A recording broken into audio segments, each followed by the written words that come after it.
And there's a real lag effect, isn't there? Everyone talks about cost of living and interest rates, but often those problems happen like a domino effect. Yes, that's exactly right. So something might happen now and it's tough, and then there might be a relief in a month and everyone goes, oh, isn't that great? Well, it's not, because a small business owner still has to pay wages, increase in super, increase in costs. And I have a cafe owner that tells me that their, electricity and gas have gone up. Everything about $6,000 a year has gone up, and that could be someone's profit. Yeah, well, here we are. We've just got some overlay here of some small businesses, and obviously many of them thrive through the Christmas period, but there is a lull, isn't there? When you get to late January, February, things change. That's right. Seasonal businesses in particular, but also don't forget staffing is very difficult. So people, there's a mix. So finding the right staff, but also a lot of people don't want to work in a small business because they want to be influencers, or they want to work in a large company because they get more benefits. So small businesses actually cop it from every possible angle, but they are the largest part of businesses in Australia. They are the largest employer. People don't realise that. And if they start shutting down, you start losing your job, a big company's not going to pick you up. No, yeah. And changes in legislation that will impact small business, including the Privacy Act, Yes. cyber security support. Yeah, so Privacy Act, usually you were exempt from the Privacy Act if you had a turnover under 3 million. That's now changed. So a lot of small businesses, say you got Google Sheets with your database and things like that, you could actually be fined if someone breaches that or someone hacks that.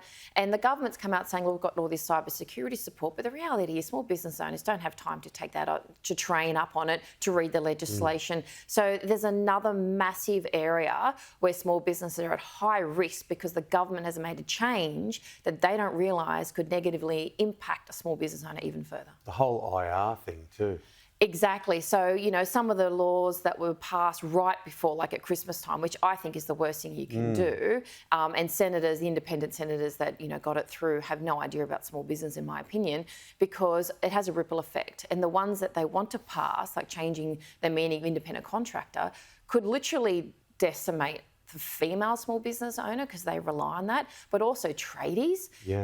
They're the largest independent contractors out there, are the tradies. What about digital ID legislation? So another one that they put forward very late in the year, so that's gone to a select committee, and the report's due in February, end of February. So people really need to be more active when it comes to government. If they don't like it, I'm not a fan of a lot of it because it's giving too much power to government and private enterprise. People need to put in submission. Put in a submission to these, Senate committee inquiries and say, this is why we don't like it. Whether you're a small business, an individual, an organisation, start speaking up.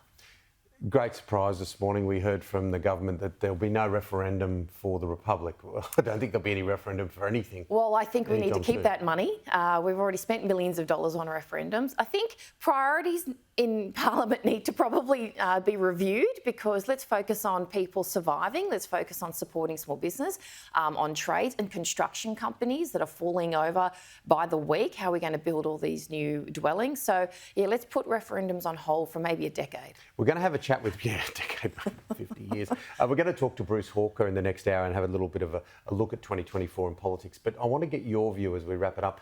Anthony Albanese, probably that the honeymoon period was completely over last year and was on the slide. Peter Dutton was on the rise. How do you think this first part of 2024 is going to go? I think there's going to be a nosedive with popularity with Labor, purely because of the ripple effect of what happened last year. People were really suffering, and now they're starting to feel it, especially coming out of Christmas.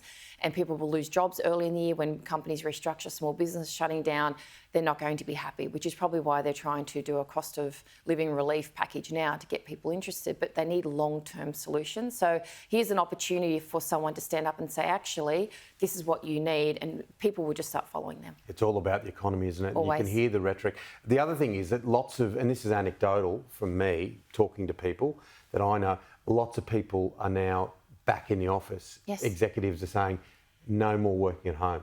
Well, and that's interesting. So a lot of people are quitting because of that or trying to change their job. And I think we need to find a balance. So come in and work from home if your job can do it, but a lot of jobs that can't. So if your job can't, then you kind of have to suck it up. But if your job can, have a conversation with your manager and say, this is, what we like to do. Because some people are more productive at home. Some people are very We'll go windsurfing. Some people are very disruptive in the office too, mind you. Yeah, you so get that, it's a balance, right? Yeah, it'd be interesting. It's good to see you. Likewise. All right.